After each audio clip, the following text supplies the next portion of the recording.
hago la presentación, ¿cierto?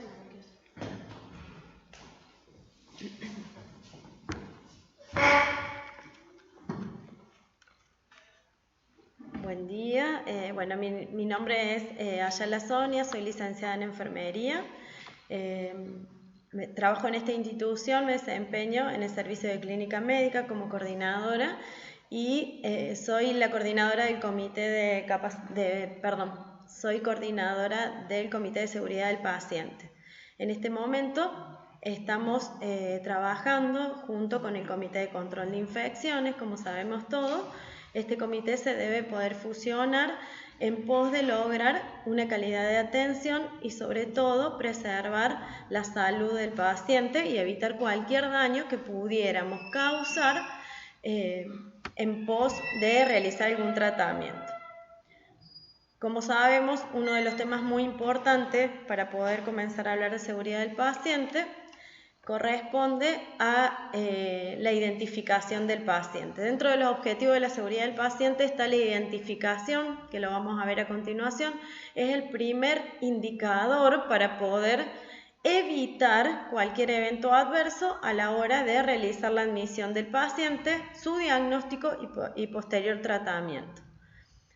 Otro punto, otro aspecto muy importante en pos de garantizar la calidad de atención y evitar daños es la higiene de manos que debe realizar el personal del equipo de salud, quien mantiene una atención directa e indirecta, ¿sí?, con el paciente, ya que sabemos que las infecciones cruzadas pueden aumentar las comorbilidades en los pacientes y por ende aumentar los días de estancia en la institución.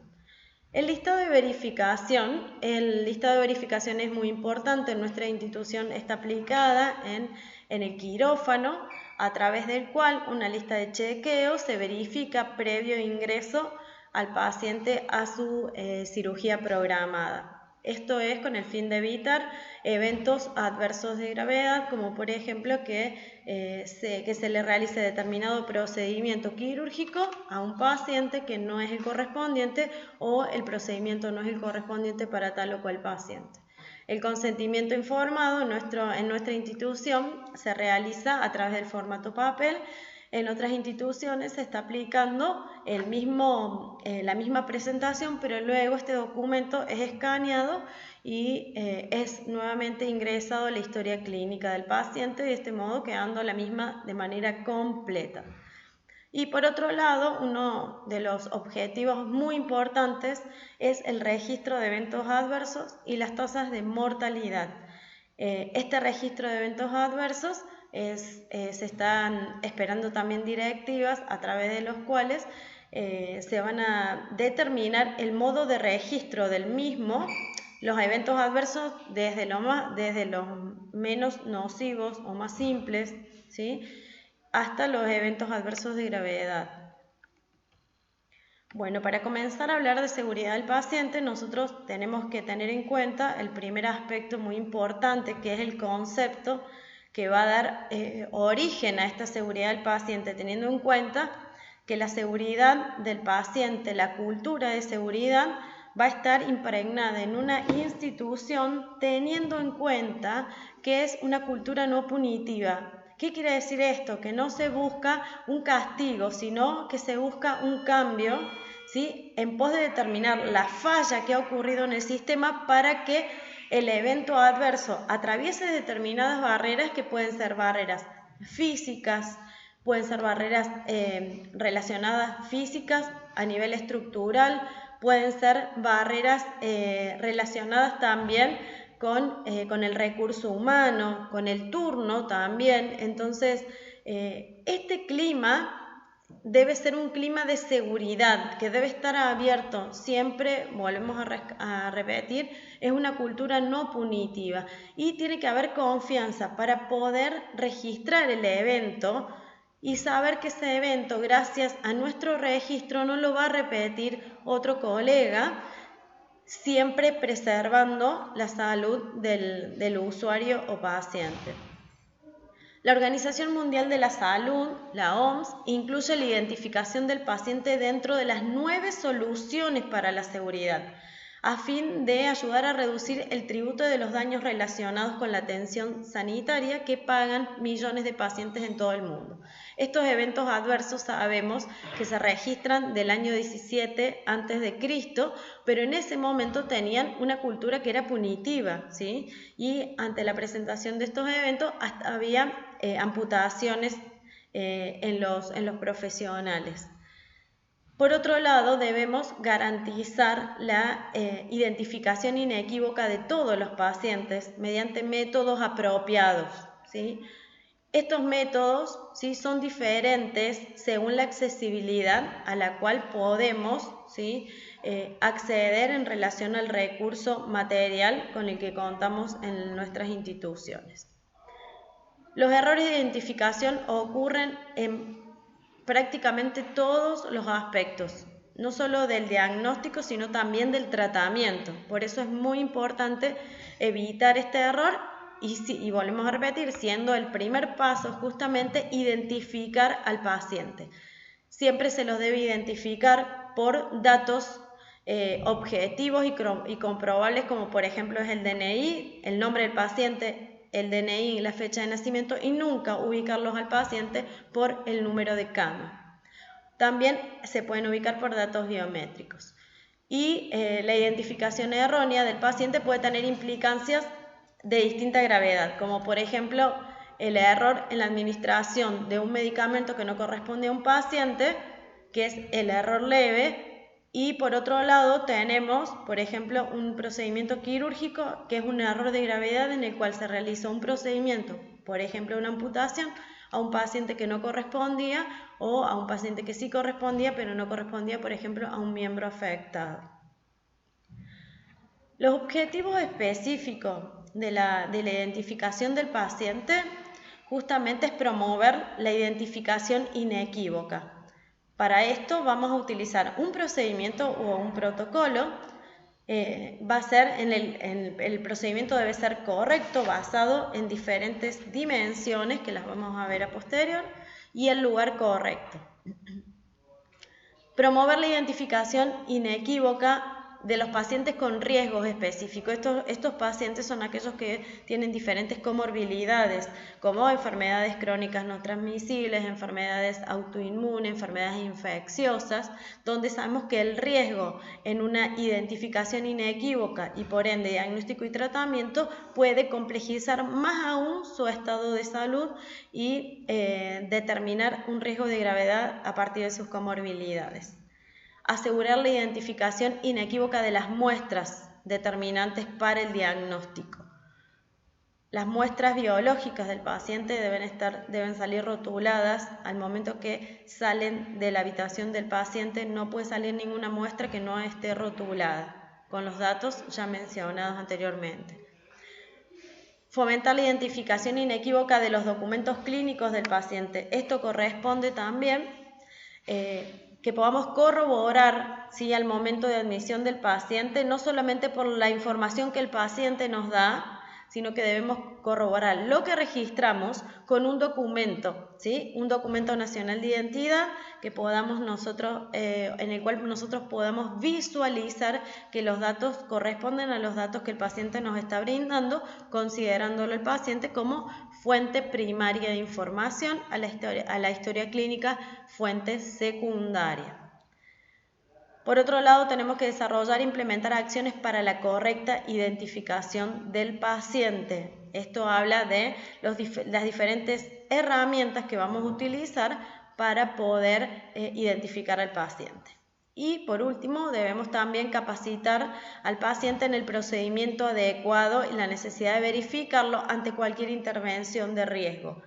Esto hace referencia a justamente que todo el personal que va a identificar al paciente debe hacerlo con los datos que mencionaremos a posteriori. Bueno, corroborar un poquito lo que ya antes mencionamos, la titularidad del documento clínico. Y por otro lado, debemos incorporar de manera activa al paciente cuidador en el proceso de la identificación. Al paciente siempre se lo tiene que incluir en el proceso de recuperación de la salud, hacerlo partícipe de su tratamiento a través de diferentes herramientas dentro de lo que es la asistencialidad. hacerlo partícipe y colaborador de registros, ¿sí?, de datos que se deban incorporar en su historia clínica, y también brindarles estrategias de promoción y prevención previo al momento del alta para que el paciente pueda restablecer, ¿sí?, o adaptarse a su nuevo estado de salud.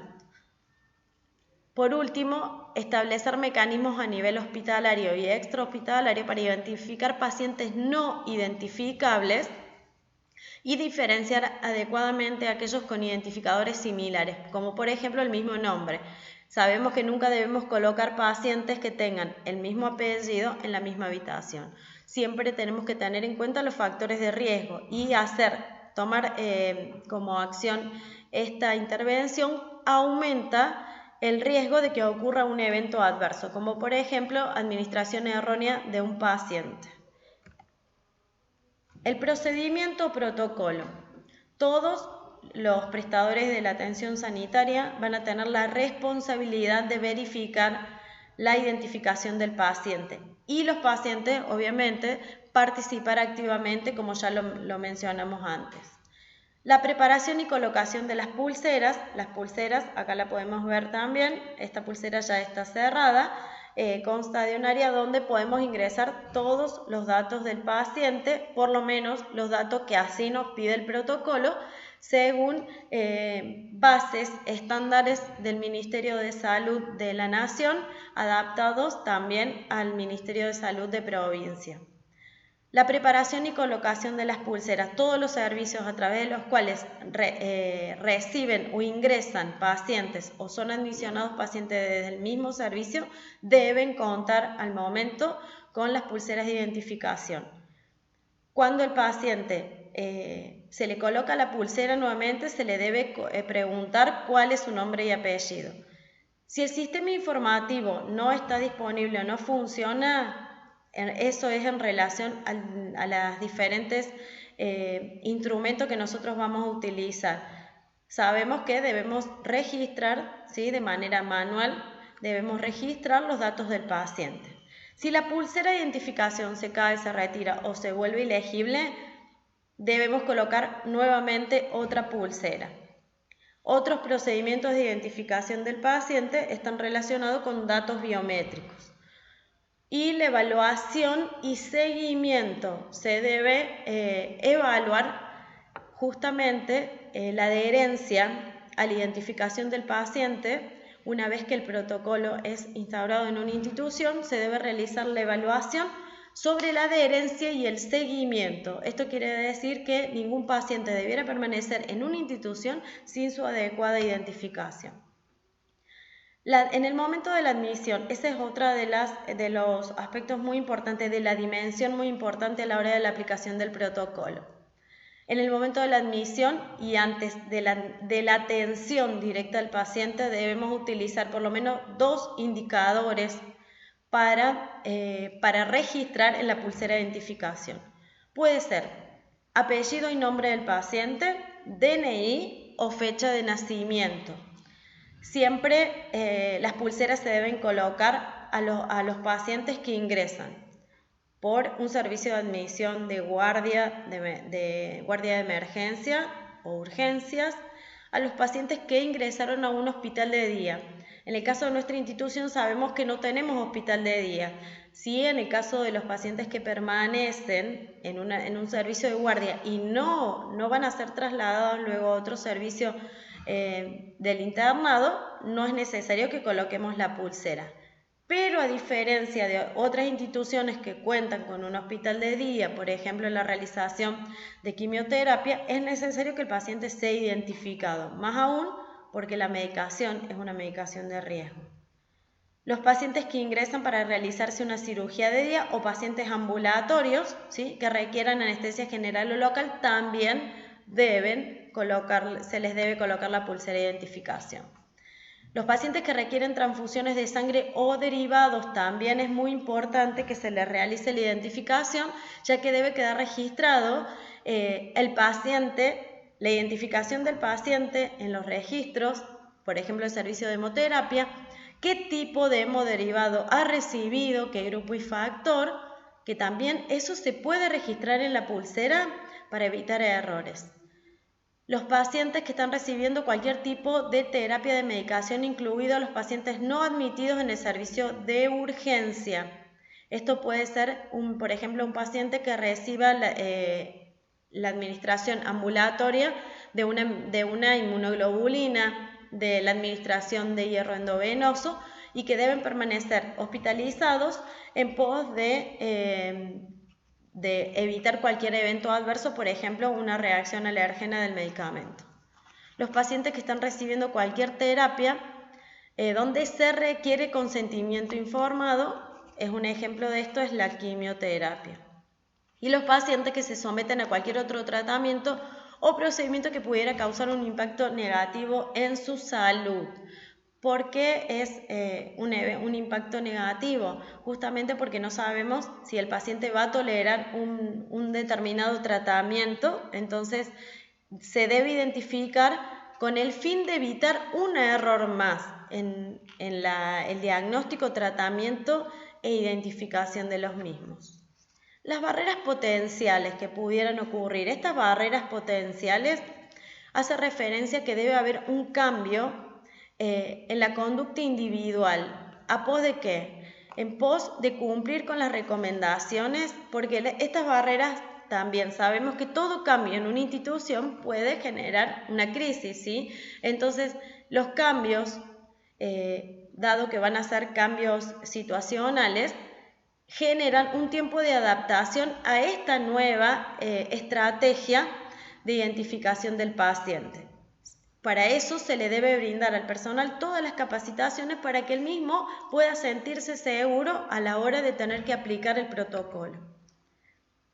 Bueno, en relación a esta dimensión que sería propiamente ya la colocación de las pulseras, una de las herramientas más utilizadas son las pulseras de identificación. La misma puede ser una pulsera blanca como es la que mostramos recién, que se puede registrar a través de manera manual los datos tanto objetivos, ¿sí?, comprobables, como algunos datos biométricos. Por otro lado, tenemos algunas pulseras que se van a utilizar pulseras con código de barra o con código QR. En algunas instituciones de nuestra provincia ya contamos con este tipo de pulseras o algunas pulseras con chip de radiofrecuencia. Esto es en relación a la accesibilidad. Debemos no tiene que ser motivo que debemos aumentar la complejidad, sino que debemos comenzar con el protocolo, aunque sea de la manera, en este caso, más accesible, que es una pulsera que registra seguridad en relación a la permanencia de la misma en una estructura anatómica, como por ejemplo podría ser la muñeca. Colocar la banda de identificación blanca sobre la cual se puede escribir un nombre, ¿sí?, el nombre, apellido y nombre del paciente, DNI, fecha de nacimiento, y se debe colocar bandas rojas o se debe registrar en rojo sobre la pulsera blanca si el paciente es alérgico, con el aviso de, entre comillas, paciente alérgico, pero siempre registrarlo con color rojo porque esto genera un signo de alarma que debemos respetar a la hora de acatar algún tratamiento, ¿sí?, ya que forma parte de la anamnesis que realiza tanto el personal médico como el personal de enfermería. Entonces, a simple vista, de rápida accesibilidad, contamos con ese dato que es muy importante a la hora de atender al paciente. Dentro de los enfoques biométricos podemos registrar la edad, el género y el color de cabello. ¿En qué casos se registra esto? Por ejemplo, en los casos que no contamos con la identificación del paciente a través del cual él mismo nos puede informar. Se utiliza, por ejemplo, para pacientes comatosos, pacientes que han tenido un accidente en la vía pública, un traumatismo de cráneo donde hay pérdida del estado de conciencia. Entonces se utilizan estos datos biométricos. El chequeo de la identidad del paciente no solo debe tener lugar al comienzo, sino que debe ser chequeado por todo el personal, el que va a realizar cualquier tipo de tratamiento o diagnóstico o estudio complementario, siempre debe chequear la identificación del paciente. En el caso que el paciente no nos puede brindar esos datos, debemos solicitarle a un familiar, que en este caso, si el paciente no está consciente, pasaría a ser la fuente primaria de información, como lo es en los niños. Que nos indique su apellido y nombre completo, fecha de nacimiento, y lo debemos corroborar con un documento. No realizar preguntas dirigidas. Estas preguntas dirigidas hacen referencia a que nosotros no le debemos decir, por ejemplo, usted es el señor González Juan, sino que debemos preguntarle cuál es su nombre, para que él mismo nos pueda informar y no hacer preguntas dirigidas. Nunca asumir que el paciente está en la cama correcta, nunca debemos colocar al paciente o mencionarlo por el paciente de la sala o de la cama tal. Siempre se los debe mencionar o registrar por su apellido y nombre. Solicitar a los pacientes o a sus familiares que continuamente también verifiquen la información a la hora de que le realicen cualquier tratamiento. Esta estrategia también forma parte de la educación del familiar y del paciente, entendiendo que el paciente es la última barrera para evitar un evento adverso. Por ejemplo, si nosotros vamos a administrar una medicación y hay un error, cuando el paciente nos pregunta qué es lo que me van a administrar, nosotros siempre le debemos informar. Y entonces el paciente en muchos casos nos informa, no, esa medicación yo no la tomo, no me informaron, entonces él ahí nos limita con una barrera que justamente es en pos de prevenir un evento adverso, y de este modo podemos evitar colocar una medicación equivocada a un paciente que no le correspondía tal o cual tratamiento. La evaluación y el seguimiento del proceso de identificación justamente en el tiempo para poder monitorear su eficacia y la prevención de eventos adversos, los cuales van a ser registrados en un registro, ¿sí? que determine, en este caso, en los registros que en este momento contamos, es el libro de actas. Debemos educar a los pacientes sobre la importancia y relevancia de la correcta identificación, de una manera positiva, porque muchas veces no lo registra el evento adverso el personal de salud, pero tiene la posibilidad el paciente, ¿sí?, de registrar un evento adverso, de registrarlo, y que esto tenga una mirada positiva. ¿Para qué? Para que se evite, ¿sí?, que este evento ocurra en otros pacientes o usuarios. Es muy importante también que fomentemos el etiquetado de los recipientes utilizados para la sangre y demás muestras. Eso es muy importante, el etiquetado de cualquier muestra, no solamente el etiquetado, sino que rápidamente tenga la viabilidad al servicio que corresponde, para evitar que la muestra sea alterada por un mal manejo. Esto también hace a lo que es el control de infecciones, donde debemos tener en cuenta que la toma de muestra, la identificación de la misma y el traslado al servicio correspondiente debe ser realizado de manera eficaz para que podamos llegar a los métodos diagnósticos correspondientes. Bueno, cuando no tenemos los datos, se debe identificar al paciente como NN o desconocido y ponerle algún dato justamente biométrico, colocar en la pulsera. En el caso que el paciente presente alguna anomalía, como es una amputación o una quemadura, se debe pegar la pulsera en alguna parte del cuerpo donde tengamos rápidamente la visibilidad de la misma, y esta ubicación de la pulsera la debe conocer, debe estar registrada en la historia clínica y la debe conocer todo el equipo de salud que preste una atención directa con el paciente, tanto los médicos como los enfermeros. Y justamente se recomienda que cada institución defina la estrategia de identificación del paciente, que en nuestra institución sabemos que contamos con una estrategia de identificación del binomio madre-hijo según la legislación vigente y las normativas específicas vigentes en el ámbito de atención. Una vez que el paciente ya fue identificado, nuevamente le corroboramos a los familiares si la identificación registrada en la pulsera corresponde a la del paciente.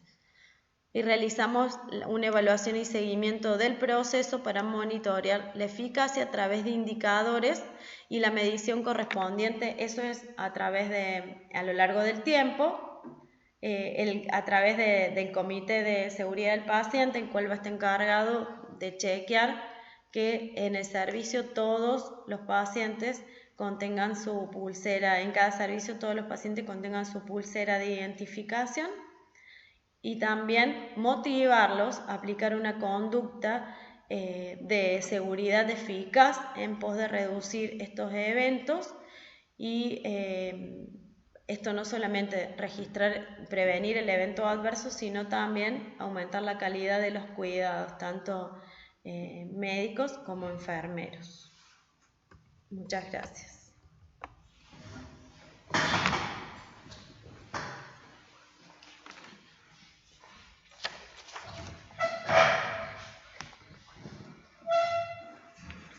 Buenos días, mi nombre es Fabiana Ceballos, soy licenciada en enfermería, me desempeño como enfermera operativa en el servicio de clínica médica. A continuación vamos a seguir con la higiene de manos, los momentos, bioseguridad y procedimiento. Para comenzar, nos basamos en el material bajado de las directrices de la Organización Mundial de la Salud y del Centro Colaborador de la OMS sobre las soluciones para la seguridad del paciente, que es el The Joint Commission. Ellos establecen pautas para mejorar la higiene de manos, para prevenir infecciones asociadas en la atención de la salud.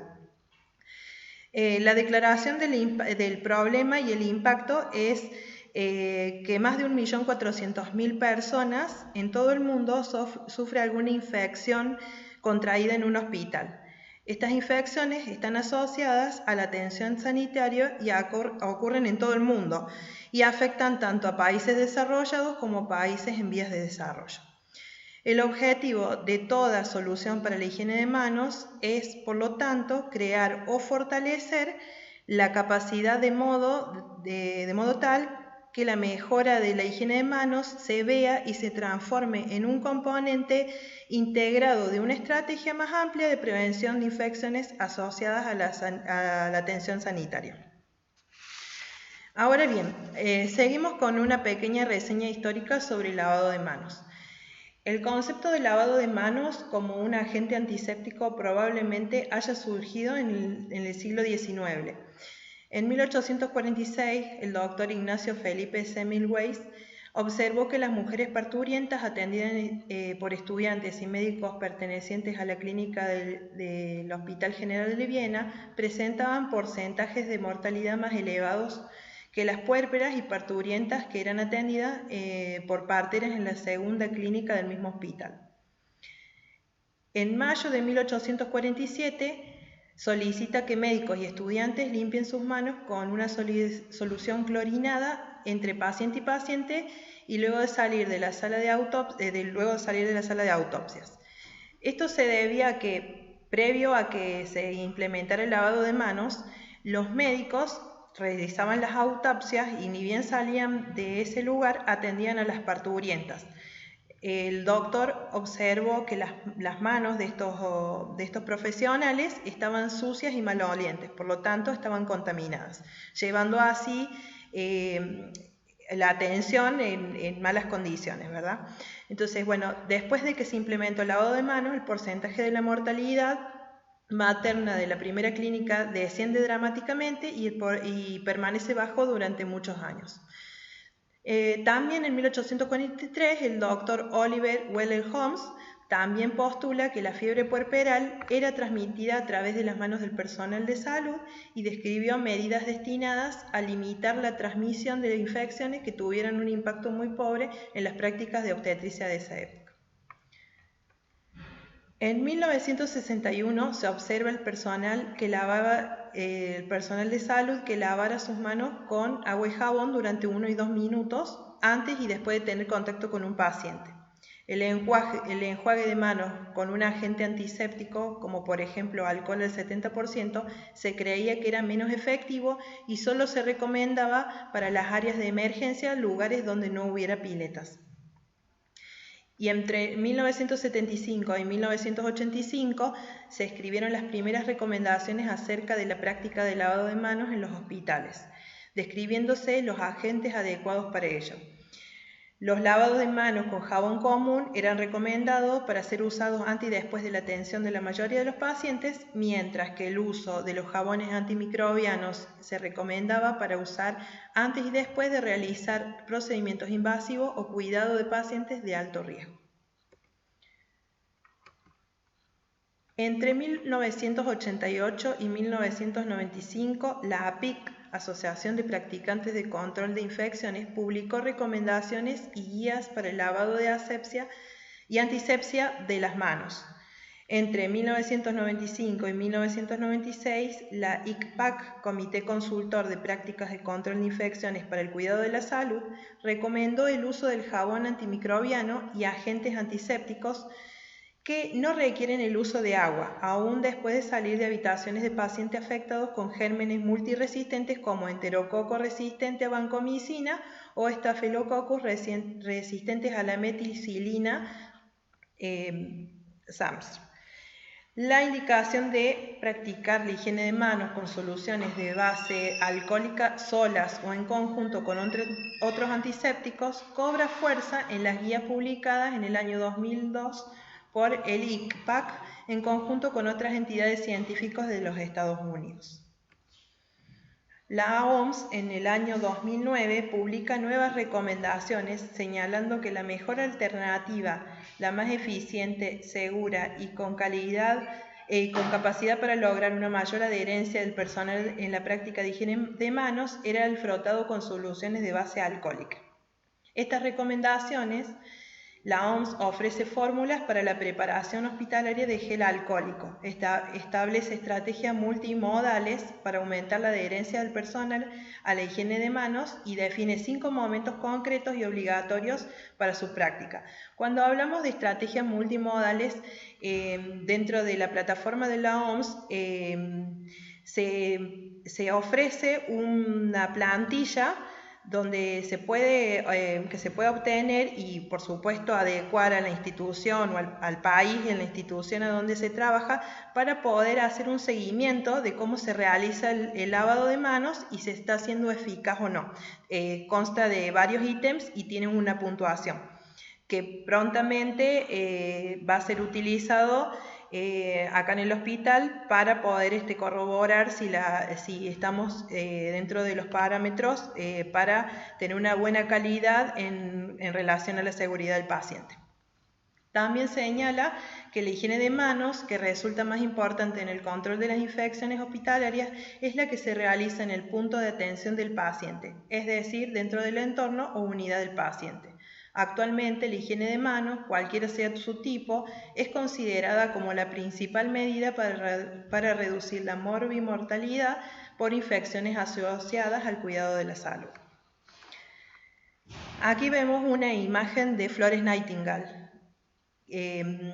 Ella fue precursora de la enfermería profesional, fue una enfermera que trabajó en la guerra de Crimea y sus principios de asepsia e higiene de manos salvaron la vida de millones de soldados y bueno, a partir de sus conocimientos y de sus estadísticas, ella pudo establecer la carrera de enfermería en el Reino Unido y así fortalecer los cuidados que fueron lineamientos sucesivos para las otras instituciones que además de las militares, ¿verdad?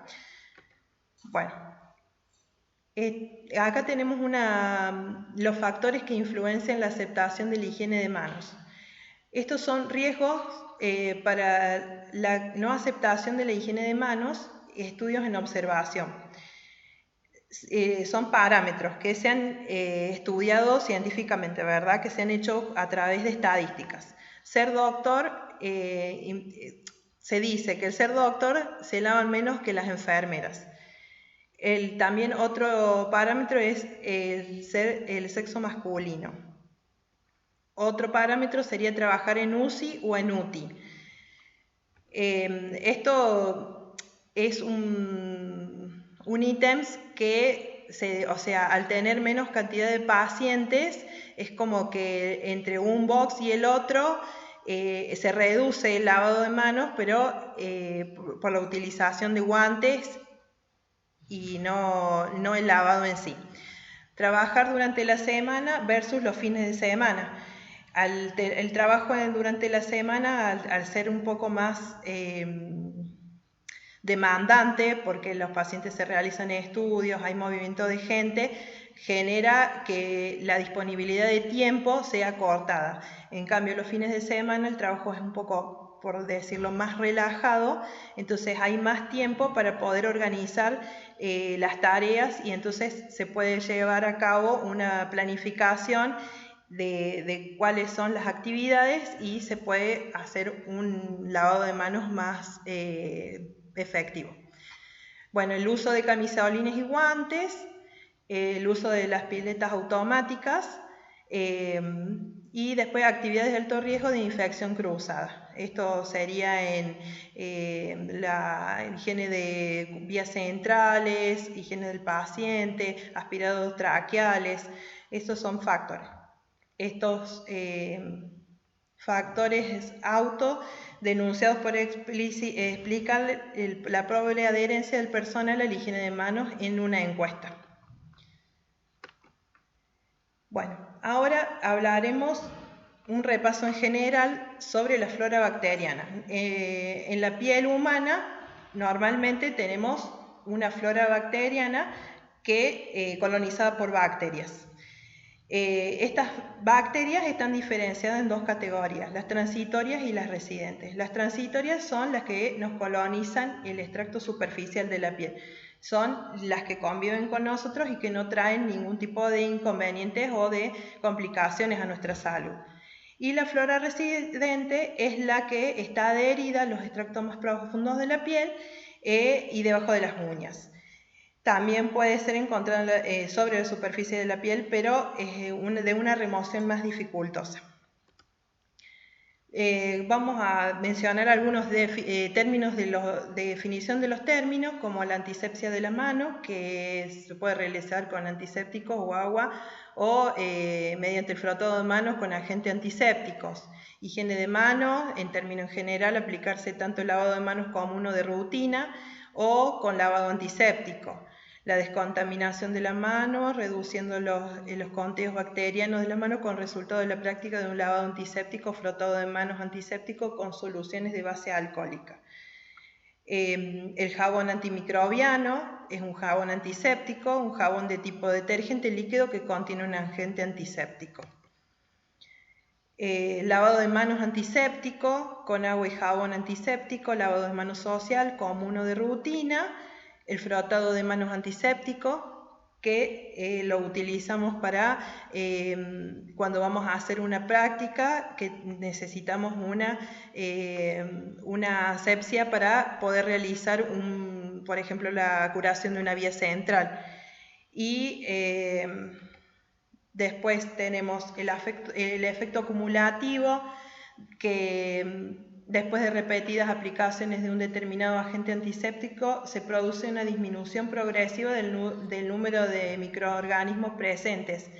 Esto no quiere decir que con que tengamos un efecto acumulativo de la flora no vamos a tener microorganismos que puedan causar alguna enfermedad. Además, este efecto acumulativo es para los agentes que están todo el tiempo con un lavado, por ejemplo, con cepillado o un lavado realmente con un antiséptico potente, como los cirujanos o los instrumentadores que están en actividad todo el tiempo, lavándose las manos, ¿verdad? Y después la inhibitoriedad es un atributo de ciertos ingredientes activos que se adhieren al extracto córneo, que permiten que la piel, después de un enjuague o del secado, que permanecen en la piel después del enjuague y del secado y prevén un efecto inhibitorio del crecimiento bacteriano. Después vamos a hablar sobre la eficacia relativa del lavado de manos común, jabones antisépticos y alcoholes. Tratar de relacionar la eficacia del lavado de manos común y los jabones detergentes antimicrobianos y el frotado de manos con productos de base alcohólica es problemático. Ciertos estudios realizados expresan que la eficacia como el porcentaje encontrado en la reducción de los conteos bacterianos y otros estudios lo hacen expresándose en un log de 10. Sin embargo, analizando la eficacia relativa de los agentes testeados en cada estudio, se podría contar con una visión general de la actividad in vivo de varias formulaciones diseñadas para el lavado de manos común, antiséptico, quirúrgico y frotado de soluciones a base de alcohol. Con respecto a las uñas naturales, artificiales o postizas y o esculpidas, lo ideal es uñas cortas, sin pinturas, pero sí se permite una pintura siempre y cuando esté íntegra, y las uñas esculpidas no están permitidas, ni las postizas ni las artificiales, porque debajo de la capa se pueden encontrar microorganismos que son perjudiciales. Igualmente, el uso de anillos y pulseras no está permitido. Seguimos a continuación con el lavado de manos con agua y jabón. La duración del procedimiento es de 40 a 60 segundos, mojándose las manos, colocándose jabón, frotándose las palmas entre sí, frotándose en el espacio interdigital, arriba, sobre la parte superior, la parte inferior, en el dorso de los dedos, en los movimientos de frotación del pulgar izquierdo y del derecho, frotándose la pulpa de los dedos, enjuagándose, secándose las manos y cerrando el grifo con la toalla que nos hemos secado. En los 5 momentos para la higiene de manos que establece la Organización Mundial de la Salud, como ya sabemos, son 5 pasos. El lavado de manos antes de tocar el paciente, que vamos a evitar llevar con nuestra flora microbiana contaminación al paciente. Después, antes de realizar una tarea limpia aséptica, es el mismo motivo.